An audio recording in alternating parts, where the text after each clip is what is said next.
G with that. Guys, we got some quotes from Ken Dorsey's press conference. Jason's going to join us at noon, by the way. So we're going to react, and then Jason will add some context to maybe what we missed. But let's start with the first, and it's two quotes tied together. So Kevin Stefanski and Ken Dorsey did a joint press conference. And the first question, as I alluded to, Jay, was about calling plays. And Kevin Stefanski said, quote, "We'll get there. It's February 5th, and I'm looking forward to putting together an offensive plan with Dorsey."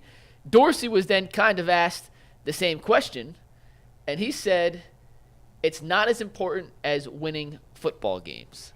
Guys, how do you take that? Make of it what you will. Well, I've heard or seen nothing that knocks me off of my initial theory. And, I'm not reporting this. This is just my opinion. This is just my theory. When AVP was fired, the first question was, what? That man pulled rabbits out of hats for 11 games with the lineups. And even though he wasn't calling plays, it just seemed like an odd place to start your house cleaning. An offensive coordinator that didn't call plays. And I said the morning after, the only answer for this is someone at the very tip top, not Kevin Stefanski, because I had sources telling me this was not a Stefanski thing. At least they didn't feel it was a Stefanski move. Ultimately, he may have delivered the news, but everyone that I talked to thinks that it just didn't come from Kevin organically. My theory was either Paul DePodesta or Jimmy Haslam made the decision at some point during the season, this is not the offense that I want my guy to run. I need Deshaun Watson to be a Super Bowl winner. And I haven't seen anything out of this play calling in this offense yet that can get him there, because this is their legacy move. Their legacy will be cemented on one thing. Does Deshaun Watson bring this city a Super Bowl? Because that was an all-in Super Bowl move. That wasn't a move to make the playoffs. They'd been there the year before. This was not that. So I think that Jimmy's frustration was building.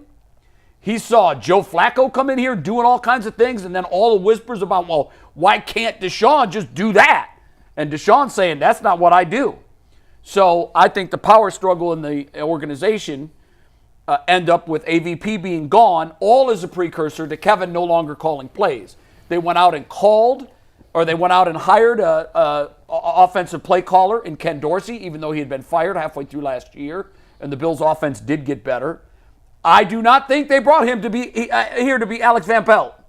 No, I do not. Not at all. And what I hate more than anything is, now look, I could be wrong. 3 weeks from now, Stefanski may take the podium and say, I'm calling them, my plays.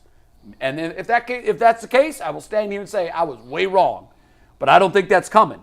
And I even think that more now because they don't know. It's only February 5th.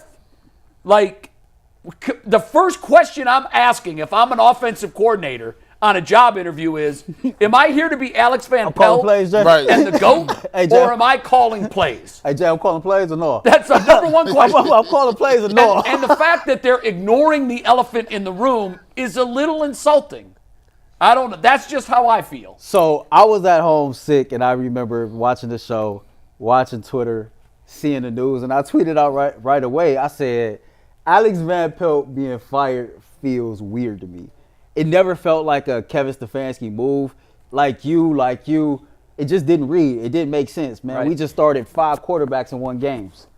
Like, how in the hell is this dude getting fired? And last I checked, we never really knew technically what he did. We knew what his job title was, offensive coordinator, but we didn't know enough about him to none of us all season long came up and said, you know what? We need to fire that damn Alex Van Pelt. I didn't hear one person he is say not that. getting the job done. Not one. So when it happened, immediately the first thing I said was, this is either Paul DePodesta or Jimmy Haslam. And I'm like you, and I said this on the barbershop about a month ago, and I stand on it. Kevin Stefanski will not be the Cleveland Browns play caller for 2024. You could damn near book it. You could damn near take it to the bank. I'm like, Jay, I'm giving you my opinion, but this is what I feel. You don't fire Alex Van Pelt to bring in a Ken Dorsey to do the same thing. Yeah. That's parallel. You might as well just kept who you had. But furthermore, if Jimmy Haslam really did come down and told him, hey, 1, you got to fire your OC. 2, you not calling plays, you better off just firing Kevin Stefanski. Like, because you handcuffing him to the point to where now he has to do what you want to do, and he can't run his football team the way that he wants to. So instead of doing all this and being extra, you should have just fired the man. G? Yeah, I'm gonna take a different route at this. Jimmy Haslam bought the Cleveland Browns in 2012. I believe at that time he was 58 years old. Today, Jimmy Haslam will be 70 years old in a March. And the life expectancy of a male in the United States is 77 years old. Oh, so he hears the clock ticking. When you a man and you got money can last you a long pride. I got a bunch of money, but when you start hitting them prime years, them tip-top years, you start looking at legacy and you start looking at what you're leaving behind. You can't take that money with you. And for a man of his age at 70 years old, we talk about a 3-year plan, a 5-year plan, all that year plan, and I keep trying to tell you, it's all about the plan that the person who's making decisions is. This was, I'm a 70-year-old man with 7 years looking down the barrel, if I'm lucky. I got a bunch of businesses. I got a lot of stress. I run a lot of stuff. That could be 74, 75, Facts. right? Facts. So when I'm looking at it, he looking at it like, hey, I know that, hey, you guys had a nice year, but we don't care about nice years. I'm looking at it. My wife is 70 years old. We want to see this thing through because we are in legacy mode. We're not in, let's look at a 10, 20-year plan. So when Barry and Stefanski is coming with these plans, DePodesta, he's telling them, hey, give me the stats to get us to a Super Bowl in the next 2 or 3 years. Because here's the thing, he may not even be here for a rebuild.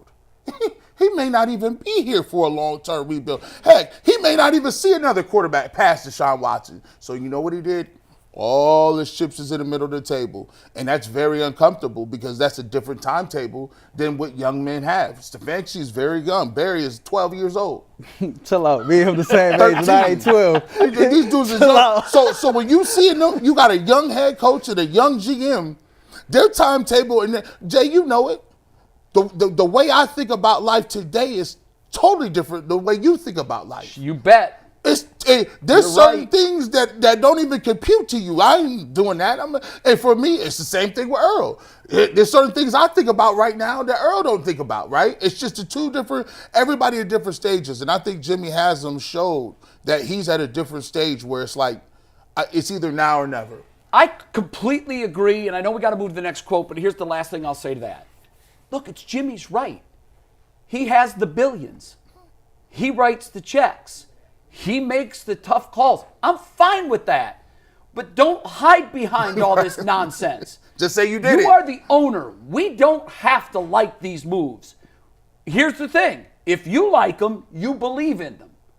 Then pound your chest and say, on this day, I am removing Alex Van Pelt from the organization, and we are currently looking for our next play caller. And here's my promise to fans.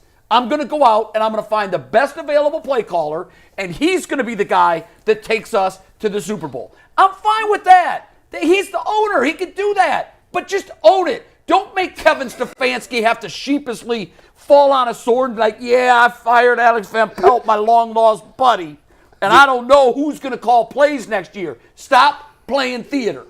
This is real. Hey, Mike, I know you got to move on, but it's so funny because it's like 3 mutual friends in the room, right? And Jimmy is the dude that's talking about everybody behind everybody back. And then once the people get in front of the cameras and they ask, well, who said that? Yeah. Everybody sit up there pause like, well, it's February 5th. Yeah. We'll talk about that later. We'll tell you later. I also think, and it was just really quick, I also think that we hear Deshaun Watson called a lot of things. Don't think that didn't translate to. I agree. When you a man of stature and you hearing predator, how could you sign this guy? You guys are devoid of any soul, all that kind of stuff. The only way he get that off, that's on his playbook. The only way you erase that is if you win and you can change the narrative. That's it. Now, one last comment. Jimmy brought him here. And we're trying to eliminate excuses, right? Isn't that kind of what we're doing? Like, there's a bad seed in here, and we're trying to find it. So if you keep throwing seeds out, and there's only one seed left, But what he's done now is he's brought a new seed in, and we don't know. Right. So if we get to week 10 and Deshaun still looks mid, then everybody's going to look at Ken Dorsey instead of Deshaun Watson. I think Deshaun. I think Deshaun is. It's a make or break year for him too. The next quotes are about Deshaun. So let me give you what Ken Dorsey said on Deshaun. These are from 3 different reporters, a couple different quotes, but all ties back to Deshaun. Tom Withers says Dorsey's already connected with Watson, excited about working with him. Zach Jackson, Dorsey calls Watson one of the top quarterbacks in this league. Looking forward to the opportunity to help him go out and prove that. And last but not least, and maybe most interesting from Hayden, doesn't sound like Ken Dorsey is going to budge on scripted plays for Deshaun Watson. So I'm guessing someone asked him, do you like to come into games with scripted plays? And he must have said, yeah. But again, the assumption is he's going to be calling the plays. I think we're even beyond that now. The media has already moved beyond the charade and the theater of this. We don't know who's going to be our play caller. Collectively, we like, okay, yeah, we hear you. Yeah, So Hayden properly put it into the context as if he's saying, look, stop the games. We know Ken's going to be the play caller. And by the way, he's not a fan, or he is a fan of the scripted 15.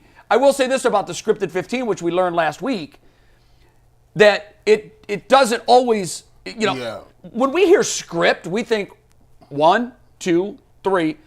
But after digging and talking to some players, we've learned that 15 might be, it's probably better to call it your favorite 15. Yes. And you probably have 3 plays that work that you really love on 1st and 10, or maybe 5, because you know you're going to face a myriad of 1st and 10s. Then you probably have a handful for 2nd and short, or 2nd and 7s if you stay on schedule. Then you have your short yardage plays. Then you probably have a couple that are 1st, 2nd, and 3rd, and long yardage. And so what it is it's those are the 15 that you come back to because we worked on those the most in practice. But it doesn't mean we run play 1 and then 2. Hell, what if play 3 is a 3rd and 1 and it's 3rd and 30? If you guys haven't watched, go back and check out that Flacco interview, and he does a good job of explaining the concept of scripting plays. And he also says, it's like a menu of favorite plays, and you could get all the way to almost halftime and still have 7 or 8 plays left that you want to call. But you have to stay on schedule. But that's more of along the lines of these are the plays we kind of went over. We like these plays. We think they could work. Sometimes you run all of them, they stop you, and then you got to go off script in the second half. And just for the record, Deshaun Watson kind of further explained this. He did. He says, I have no problem being coachable, doing what my coach tell me to do. If my coach say this is what we're running, this is what we're running. He just said I'm not a fan of it. So with Ken Dorsey here, maybe they can meet in the middle. The 15 are what the 15 are. But maybe when you send him out there, okay, this is where we go. This is scripted play 1. But here's 2 other plays you can audible to. Sure. You get to the line of the scrimmage. And you do what you think is best. And Deshaun said in the interview where he was kind of answering to Bull's criticism that if you look at my career, throughout my career, I have always been better in the second half than the first half, and I have always been better in the second half of seasons than I was in the first half. I like to think I get better as it goes on. I'm fine with the scripted 15. I'm going to run them the best of my ability. But he made it clear that it's his preference to open the whole menu. And I think there's a lot of credence to that, too. We have Jason? He's coming on in 1 sec. I got one last quote, and we have to ask him about this. I have no idea what the context is. Once again, we're taking these from Twitter. Quote from Ken Dorsey. It was darn near like a root canal to get this job. Jesus. End quote. What do you think that means? Painful. Obviously, no context because we'll hear from Jason. Jason will hopefully clear it up and give it proper context, but my take on that is I use root canal as a way to describe anything that is lower than the pain threshold of my ACL surgeries. Yes. For you, I can say to you, because you've had ACL, I can say, bro, I'd rather have ACL awake than go through that. To me, that's painful. Yeah. If you haven't had an ACL, maybe it's a pretty good chance you've had a root canal. To me, that's like the next on the pain threshold. Those things suck. And usually when you say root canal, you're using it in a way of you're talking about a lot of pain and discomfort. And then the recovery part of it. The way I take a look at that is it shows you when he said he goes through the interview process, If you've ever been interviewing for like corporate jobs or something, or you've interviewed people, you have an initial interview, it's a phone interview. Then you have to take an assessment test to make sure that you actually can spell, read, or write. Then after that, they bring you back in and you meet with the managers. There's 2 of them. They ask you questions and then give me a time where you weren't able to meet your goals. And they sit there writing the whole time. After that, you meet with the main manager. He talked to you. You're like, okay, well, dang, I've been here 35, 40 minutes. When's the last time you was challenged in your field? You're right. Like, no, So a lot of steps to it. a lot of steps. He Yeah. probably went to talk to Stefanski. He probably talked to Barry. Then he got to the last interview and it was D Podesta, D and Jimmy, and him. And it's like, dang, how many Yeah. times? He ain't talking to Deshaun. Right. And Deshaun was the Deshaun initial. probably was first. He was the first one. And they had to get him to sign off. But it's interesting. I have a friend who, a former coworker of mine, who was interviewing for a job with the Browns organization, but it was actually a crew position. Okay, because they do a lot of it's all combined into Jimmy and D's sports umbrella. Yeah. She's smart. She's qualified. She's competent. She's experienced. She told me the initial posting. She goes, "Do you think this would be something for me?" And I said, "Absolutely." She applied. She got a first interview. She interviewed like 4 or 5 times with all different levels of managers. First phone, then Zoom, then face-to-face, then face-to-face with higher echelon managers. And you know what I told her? She ended up not getting the position. It came down to her and one other. They hired a person that actually had experience in that exact role that she was applying for. But it opened my eyes to the Browns. I immediately said, that's what good organizations do. They put you through the gauntlet. This is one of the top 10 jobs in the organization. You better find the right person. So I don't know that that's the context he meant, but I hope he went through a lot of different layers of interviews. I think you're more likely to get the right person the more rigorous the process is. So I'm okay with that. Even when he was interviewing, we got to a point when I left my last job before I got here, they even went to a protocol where we interviewed our boss. So we were all middle-level managers, right, over all these different things, right? A mock interview? Basically, they brought her in, and she was going to be the director of our department, and all the team leaders interviewed her. That's interesting. And then we reported to the big dude. Who you wanted. To the big boss, and give me your feedback. I like that. That's an interesting way of doing it. Right. All right, we have We're Jason, going to go right?